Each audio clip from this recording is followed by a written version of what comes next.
the ladies in the 90s have license to cut off the pilly packers.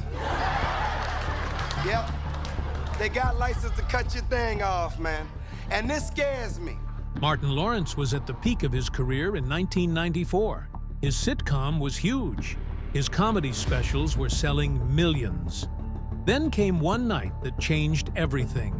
During his SNL monologue, he said something so controversial that NBC executives wanted to cut to commercial immediately. Some cast members walked off set. Within 72 hours, he was blacklisted from the biggest network on television. They even edited his words out of all future reruns. The line that destroyed his career was only 10 seconds long. What did he say that was so bad it ended his relationship with an entire network forever? In the early 1990s, Martin Lawrence was everywhere. Loud, fast, and completely uncensored, he didn't just show up in the comedy world, he exploded into it. In 1992, he became the first host of HBO's Def Comedy Jam. And from the second he stepped on that stage, everything changed. He didn't care about censors. He didn't hold back. He roasted people in the front row, shouted wild truths about sex and dating, and made the crowd howl with laughter every single week. He wasn't just a host. He was the energy of the whole show. And through that show, he helped launch other raw talents like Bernie Mac and Chris Tucker. Def Jam was edgy, raw, and real, and it made Martin a star almost overnight. That same year, just as The Cosby Show ended, Martin launched his own sitcom on Fox. It was called Martin, and it hit like a punch. He played Martin Payne, a cocky radio DJ from Detroit who was always stirring up drama, and sometimes even played his own supporting characters. From the first season in 1992, the show pulled in around 11 million viewers. Fox knew what they had. By 1994, Martin was getting paid $100,000 per episode. He was one of the highest-paid stars on TV, and everything he touched seemed to catch fire. He was edgy enough for the streets and funny enough for prime time. Studios started to wonder if he might be the guy to bring the raw cable humor of Def Jam into the world of mainstream comedy. People said he could do what no one else had done: mix late-night danger with network safety. And still, even while starring in one of the biggest sitcoms in the country, Martin kept doing stand-up. In 1993, he dropped a stand-up album called Live Talkin' Shit. It came with a big black and white parental advisory label slapped across the cover, and for good reason. Martin didn't hold back. He joked about everything: sex, relationships, body odor, even blaming women who didn't keep it fresh. It was the same wild style he'd built his name on, and fans loved it. He wasn't trying to make anyone comfortable. He was telling it how it was. That same year, he started filming a stand-up movie called You So Crazy, and in early 1994, it came out. It was so raw that the MPAA slapped it with an NC-17 rating, a rare move for a comedy. The film had so much sexual content and strong language that they wouldn't give it an R unless he cut it. Martin refused. "I took an NC-17 just so I can say what I wanted to say," he later said. That attitude, stubborn, proud, unfiltered, was what defined him. It wasn't an act. That was Martin. He wasn't just performing a role. His comedy came from something real. Martin was born on April 16, 1965, on a U.S. Army base in Frankfurt, West Germany. His parents named him after Martin Luther King Jr. and John F. Kennedy, two symbols of bold leadership. That mix of vision and fire would follow him. After the family moved to Maryland, Martin grew up in a rough neighborhood. He was small and scrappy, always getting into fights. He ran with the wrong crowd sometimes, had a few run-ins with the law, things like shoplifting and disorderly conduct in the late 80s. But his mom and older brothers kept him grounded. Most of my childhood friends ended up in jail, he later said. He knew it could have been him too, but he didn't just survive that life, he used it. He turned it into stories. His pain and chaos became punchlines. That's what gave his comedy teeth.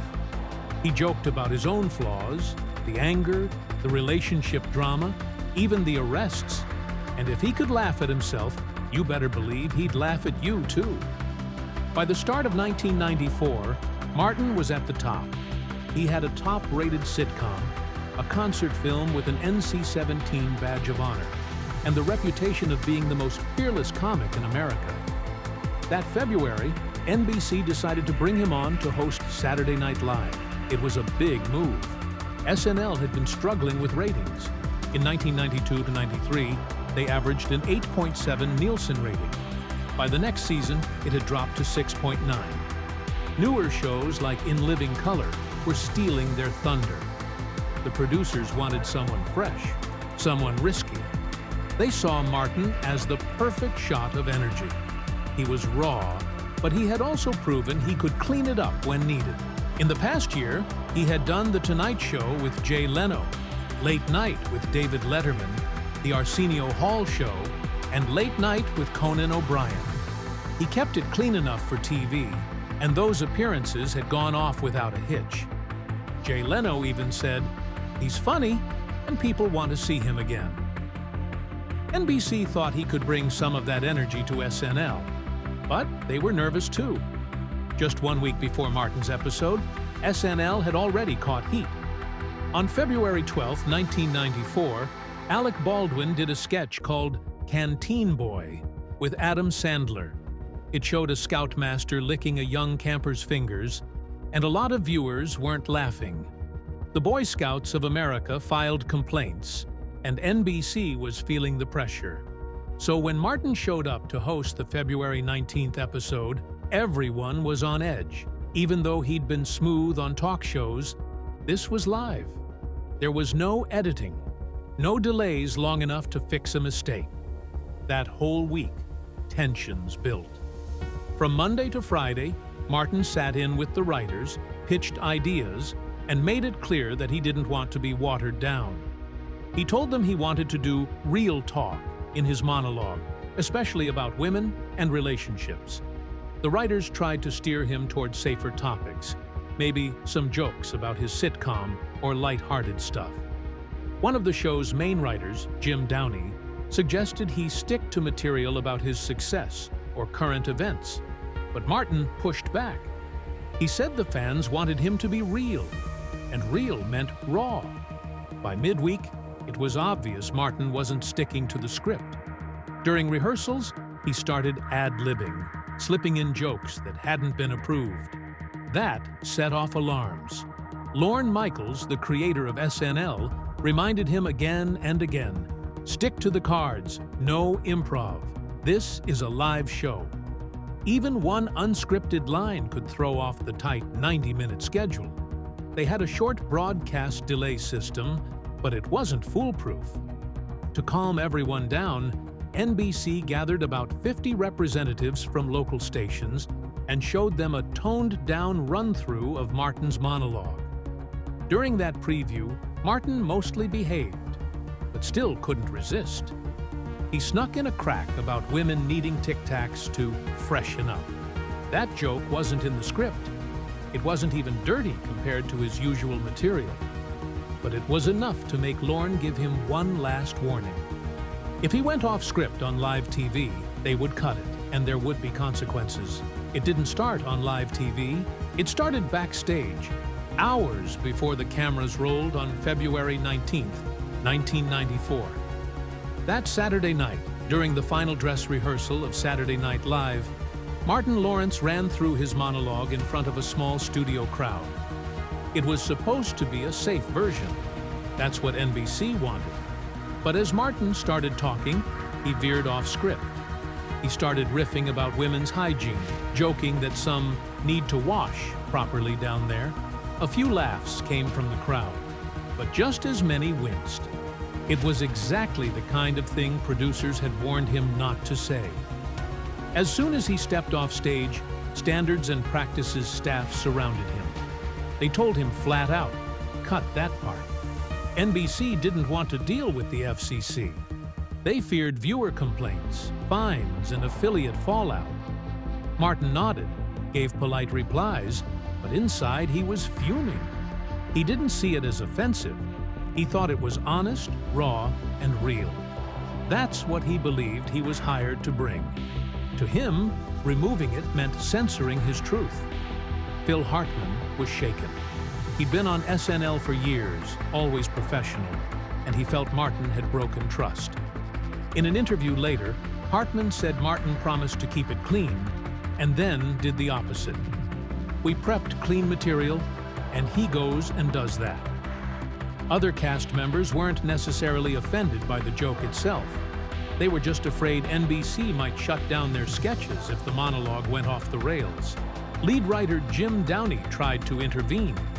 He pulled Martin aside the day before and said, "Why not do jokes about your show?" Talk about Martin. The audience would love that. Martin wouldn't budge. "Watering down my truth," he called it. He said, this is who he was. This is what got him there. The tension grew. In the script and cue cards, the monologue was scrubbed clean. But crew members backstage heard Martin grumbling. He said NBC didn't get him. He said they were scared of a black man telling the truth on national TV. Even Tim Meadows and Ellen Cleghorn, black cast members, had tried to reason with him. They knew the kind of humor he did. They weren't offended by it, but they knew the stakes. Martin saw it as a fight, his voice against their rules. Lorne Michaels felt it. Normally calm, Michaels was pacing. He quietly told the director to be ready. If it went bad, they might have to cut to commercial. The technical crew added a longer tape delay, maybe 7 seconds, just in case they needed to mute something fast. In a last-minute meeting, about 50 NBC affiliate station managers were shown a pre-recorded, approved version of the monologue to calm nerves. Even then, Martin ad-libbed a joke about women needing a Tic Tac if they didn't shower. The affiliate reps were stone-faced. Lorne was livid. Still, Martin said he understood. He'd follow the cue cards, but no one really believed him. Minutes before the show went live, backstage was divided. Some cast members gave him high fives. Others stayed far away. Julia Sweeney and Johnny Ain Garofalo weren't smiling. Sweeney pleaded with him not to do those jokes. "Please don't," she said. Martin smiled and brushed her off. Garofalo didn't mince words. She told him it was sexist. Martin fired back that comedy doesn't make exceptions. Nobody is safe. The hallway went cold. At 11:30 p.m., the show opened with a goofy Flintstones parody. Chris Farley, in an orange caveman outfit, got some early laughs. Then came the voice. "Ladies and gentlemen, Martin Lawrence." He walked out in a checkered flannel shirt, jeans, a t-shirt, sneakers, and gold chain. He looked a little tense. He started soft. He said it was a dream come true. He joked about hosting on a Saturday, even poked fun at his own show. The crowd laughed. The control room relaxed for a second. Then came the ad-lib. "Man, it's cold as hell in New York," he said. "Some of y'all came in here smelling like wet everything." It got a laugh, but that line wasn't on the cards. He moved on to a joke about Lorena Bobbitt. That bit was approved. The crowd exploded with laughter when he mimed a man waking up and realizing his pilly packer was gone. "At least leave it on the pillow like a mint," he said. Even Lorne cracked a smile. So far, so good. But then he looked at the crowd and not at the cue cards. He took off the flannel shirt. The crew noticed. That was the sign. He was about to do it. "As a single man," he began, "something hurts me."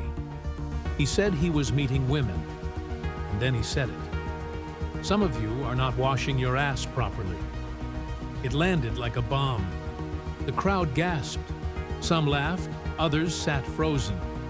Backstage went dead silent. During the commercial break, no one spoke. Phil Hartman stormed off. "He just killed this show," he said, slamming his script. He apologized to younger cast members like Adam Sandler. Lorne Michaels left the control room, headset off, shouting. "How did we let that happen?" he barked. He immediately ordered the monologue never air uncut again. Plans were made to fix the West Coast rebroadcast. Future reruns would be trimmed. Lorne blamed himself. "We knew he might do it, and we didn't stop it." Julia Sweeney was near tears. She found Martin in his dressing room. "That was horrible," she told him. Martin, still buzzing, just shrugged. It was just jokes. Garofalo wasn't done either. She told him he'd set women back 50 years. He snapped back. The argument lasted minutes. Then she walked off, shaking her head. The rest of the show stumbled along. Sound engineers lowered the audience mics. The next sketch with Martin and Hartman had less energy. Norm Macdonald, during Weekend Update, joked that Martin's bit made his O.J. jokes look like Sesame Street. The phones at NBC lit up. By the next morning, 627 calls had been logged. Only 3 were positive. Viewers were furious. Many called it vulgar, disgusting, locker room trash. Newspapers ran headlines like "SNL hosts rant sparks outrage." Local NBC stations had to apologize on air. One Texas station aired a message before the late news saying they regretted the material. Procter & Gamble pulled their ads. Other sponsors threatened to follow. NBC promised future warnings before SNL episodes. Martin's own sitcom on Fox dropped 10% in ratings that week. Some said it was fallout. Others blamed the competition. The show kept going. But Martin's image took a hit. Talk radio had a field day. Howard Stern actually defended him. "A truth teller," Stern said. NBC should give him a show about hygiene. Feminist groups didn't laugh. The National Organization for Women called it harassment, not humor. "NBC owes women an apology," they said. SNL had always flirted with the edge, but this time felt different. It felt personal. The last sketch of the night landed with a thud. The crowd had checked out. At the very end, Martin came back on stage for the closing.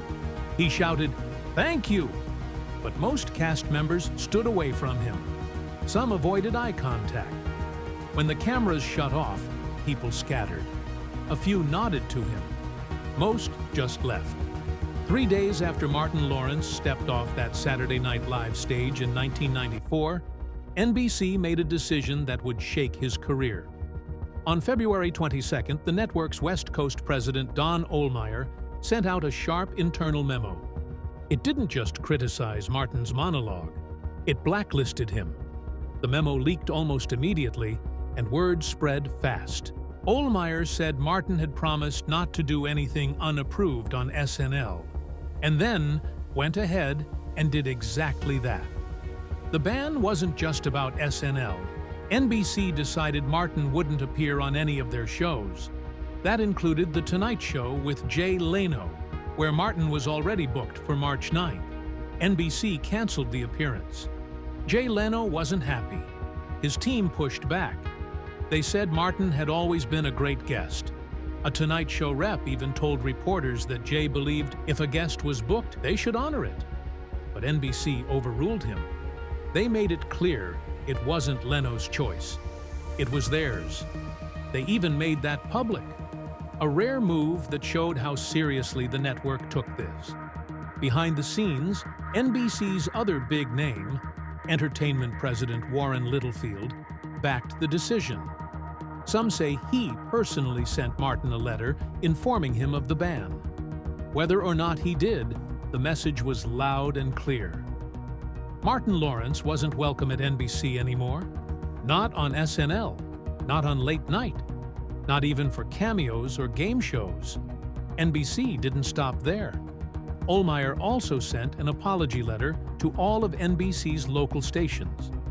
He described the monologue, talked about the jokes on oral sex, yeast infections, and John Wayne Bobbitt, and said it was completely inappropriate. He told affiliates that those parts had been edited out of the West Coast feed. He also promised the network was figuring out ways to stop something like this from happening again, maybe adding longer delays or tighter vetting. In reality, SNL didn't change much, but they did stop booking edgy stand-ups like Martin for a while. On March 1st, 1994, Martin released a statement through his publicist. It wasn't quite an apology. It didn't say he was sorry for what he said. Instead, he said he never meant to insult anyone. He said he wasn't a malicious person, just a comedian trying to make people laugh. He called it everyday humor. The statement was carefully written to make him look bold, not cruel.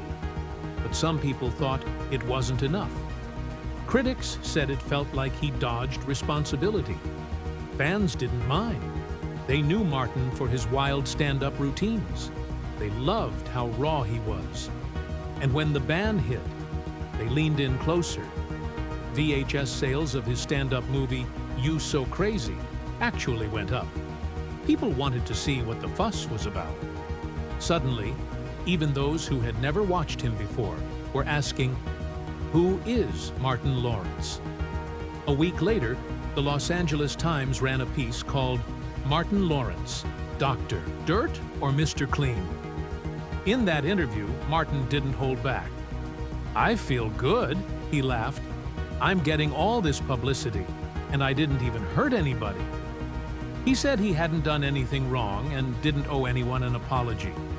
He saw himself as a comic, not a criminal. His fans weren't shocked by what he said on SNL. They were used to it. That's why they showed up. Still, Martin admitted maybe he had misjudged the room. He said the people at the show told him to have fun and do his thing, so that's what he did. But he didn't stop there. He called out what he saw as a double standard. He brought up Alec Baldwin's Scoutmaster sketch, something many found disturbing. Martin asked why that was allowed, but his jokes weren't. He said if people could watch a douche commercial, they could handle what he said. It wasn't about the subject. It was about who was saying it. Privately, Martin was shaken. He expected some blowback, maybe even wanted it, but he hadn't expected this. An entire network banning him? That stung. He had a hit show on Fox. He had movies lined up. And now, suddenly, people were whispering. Some networks and brands hesitated when his name came up. They didn't want the drama. One Night had flipped the script, from rising star to problem child, from guest lists to blacklists. The ban wasn't official. It was never written in stone. But everyone in the business knew. Martin Lawrence had crossed a line. Whether he deserved it or not, his path had changed, and yet he kept going. His audience stayed loyal. His name got bigger. His edge didn't disappear. If anything, it cut deeper. The night that nearly ended everything also made him more famous. He joked about it later. He leaned into the chaos, and the more the industry pulled back, the more his fans pulled him forward. By 1994, Martin Lawrence had already carved his name into comedy as someone raw, bold, and fearless. He'd starred in his own show, released stand-up specials that made crowds roar, and stood on stages like he was born there. But then came that one night at 30 Rockefeller Plaza. A single monologue on Saturday Night Live that would follow him for the rest of his life. It wasn't a sketch. It wasn't planned. And it wasn't something NBC would ever allow again. That night, Martin stepped onto the SNL stage and did what he always did. He told the truth as he saw it, pushed the limits, and didn't hold back. But he didn't just break the rules. He lit them on fire. It was supposed to be just another SNL opening. He walked out, crowd cheering, cameras rolling, and then, about halfway through, he veered into a wild graphic rant about feminine hygiene. The words weren't just unexpected. They stunned the crew, the audience, and even NBC executives watching from monitors backstage. The air in the room changed. Producers froze, phones rang, but Martin kept going. By the end of the monologue, some people were laughing, others were wide-eyed, and a few were wondering if the show would even finish that night. NBC had never dealt with something quite like this. They'd had trouble before. Elvis Costello had been banned for playing the wrong song. The punk band Fear had trashed the set on live TV, and Steven Seagal had been blacklisted for being too hard to work with. But none of those were about what someone said. This was different. This was about taste, timing, and what could or couldn't be said on network TV. The day after, Martin Lawrence was banned from SNL, and that ban still holds. Years passed, and the incident took on a strange kind of legend. NBC never re-aired the full monologue. Instead, whenever reruns played, they inserted a formal disclaimer, read in the driest voice possible by SNL writer Jim Downey. It sounded like something from a corporate HR handbook. The text said Martin had offered a frank and lively presentation on what he believed was a serious problem with modern hygiene standards. It ended with the line, "It was a frank and lively presentation and nearly cost us all our jobs." That sentence became iconic. Bootleg VHS tapes of the original monologue passed around in secret. But for most fans, the disclaimer was the monologue. It was awkward, it was absurd, and somehow it became funny in its own way. The moment didn't just stay on SNL, it seeped into pop culture. The Simpsons once aired an episode in 1995 where Krusty the Clown's show is interrupted by a disclaimer in the exact same tone. It wasn't about hygiene, but the structure mirrored SNL's cover-up of Martin's moment. It was an inside joke for people who remembered, and lots of people did. When Rolling Stone ranked the worst SNL hosts ever, Martin made the list. They called the routine gross, long, and sexist. He was put alongside other infamous hosts like Milton Berle, who bombed in 1979 by going off script and ending with a dramatic song that no one asked for, and Adrian Brody, who was banned after throwing on dreadlocks and doing a fake patois to introduce Sean Paul in 2003. But Martin's case was always the one people remembered the most. It wasn't about a bad sketch or a cringy moment. It was about someone hijacking live TV and saying exactly what they wanted, for better or worse. By the time SNL neared its 50th anniversary in 2025, the Lawrence incident had become part of the show's deep lore. Retrospectives listed it as one of the top controversies, often alongside Sinead O'Connor tearing up the Pope's photo, or Ashley Simpson's lip-sync disaster. During the anniversary special, Maya Rudolph joked about it on stage during a sketch, saying, "Thank you, Martin Lawrence, for pushing our hygiene talks forward awkwardly." The crowd laughed. Even Lorne Michaels cracked a smile. It had been 31 years. For Martin himself, that night became part of his legend. In interviews, he often shrugs it off, calling it the wildest night in show business. He admits it hurt at the time, made him a public relations headache, but it also gave him a badge of honor. He became known as someone who couldn't be censored. Some people even say he was ahead of his time. These days, comedians on Netflix and podcasts talk about anything. No censors, no apologies. Martin just did it too early. Back when network TV still had lines you couldn't cross, the ban never lifted. Tracy Morgan once said he tried to get SNL to bring Martin back for a one-time gig in the 2010s. It never happened. Maybe Lorne still didn't want it. Maybe Martin didn't care. When asked if he'd ever return, Martin just said he would, but only if he could do it his way, ad-libs and all. Whether he meant it or not didn't really matter. By then, the moment had grown bigger than him.